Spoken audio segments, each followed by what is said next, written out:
Morning welcome back to back guys छिटो मिठो ब्लगमा स्वागत छ है तपाईँहरूको म रामसिंह तामाङको छोरा न्यू डे न्यू ब्लग है अनि तपाईँहरूको आश्चर्य गर्दै म पनि सन्चै छु तपाईँहरू पनि सन्चै हुनुहुन्छ होला होइन अनि त्यो डोगिसको बारेमा कुरा गरौँ भनेर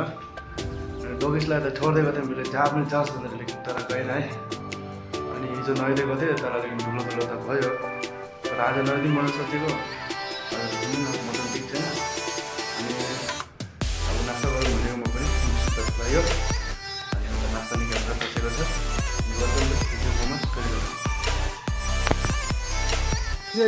Congratulations. वेलकम ब्याक गाइस अनि तपाईँलाई देखाउन चाहन्छु अर्को कुरो भयो दुईजना यता छ है चाहिँ अब ठुलो छ भन्नु त भनेको छु मैले होइन ए बदमास नम्बर 1 यो हो बदमास नम्बर 1 मान्छे खडा हुनु हुँदैन यहाँ मान्छे आउनै हुँदैन यसको हरकत तर ए पुरा एकदम रसीमा पुरा अल्झेर छैन पुरा मान्छेले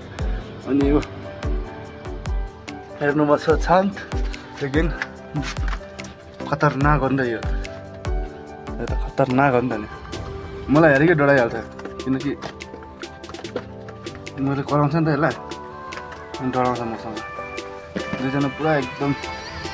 घरको कुकुर छ घरको मालिकको घरको पनि कुकुर छ एउटा त्यसो नि खतरा खेल्दै यो योसँग चाहिँ सानो गयो भने नखेलेको होला नि त नि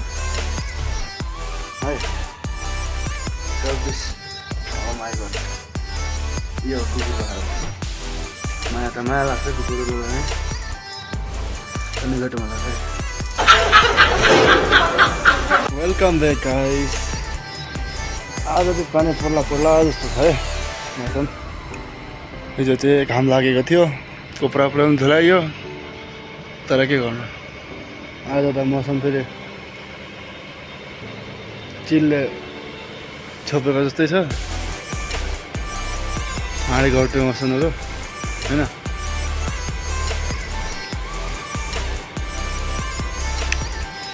एकदम पुरा तल पनि बाढी गर्नुलाई पुरा एकदम खनेर पुरा रेडी छ अनि यता पुरा बाढी घप्ट्योहरू अब शानदार चाहिँ भित्र छ खाना बनाउँथ्यो होला अनि यता खाइसक्यो बाहिरको दृश्य देखाइदिएको होइन गाइसहरूलाई कस्तो के लाग्छ के लाग्दैन भन्नु होला अनि यो होइन कि सधैँ एउटा जग्गा मैले देखाउन सक्दिनँ अब अप्सन छैन काहीँ जानुलाई अहिले ड्युटी सिटी छैन जाने होइन तर भेट्यो म त गाइस एकछिन बादमा अहिलेको लागि यति नै के बोले भाइ अब के बोले वेलकम ब्याक गाइस अहिले चाहिँ अहिले भन्दाखेरि रुममा छु बाहिरको मौसम बहुत ठन्डा छ होइन अनि बाहिर निस्किनु पनि मन गरेको थिएन तर के भन्नु निस्किनु पर्छ होइन अनि माथि अञ्चल भाजीको पगलेन भन्दाखेरि अञ्चल भाजीको पगलेन ड्राइभर चाहिँ अब पोलो ड्राइभर बहुत साथी होला मलाई बोलाइदिएको हो अनि गाइस केही कुरा गर्नु होइन डक्टरले गराउनु नसकेको पानी झुकेको होला पानी चिक्काउने छैन पानीसँग माथि चढ्यो अब बिस्तार कताको यता सजिलो होइन सधैँ गर्नु किनकि राति 20 बजीसम्म मुभी हेरेर बस्यो गाडी हेऱ्यो सोचामा कन्डा हेऱ्यो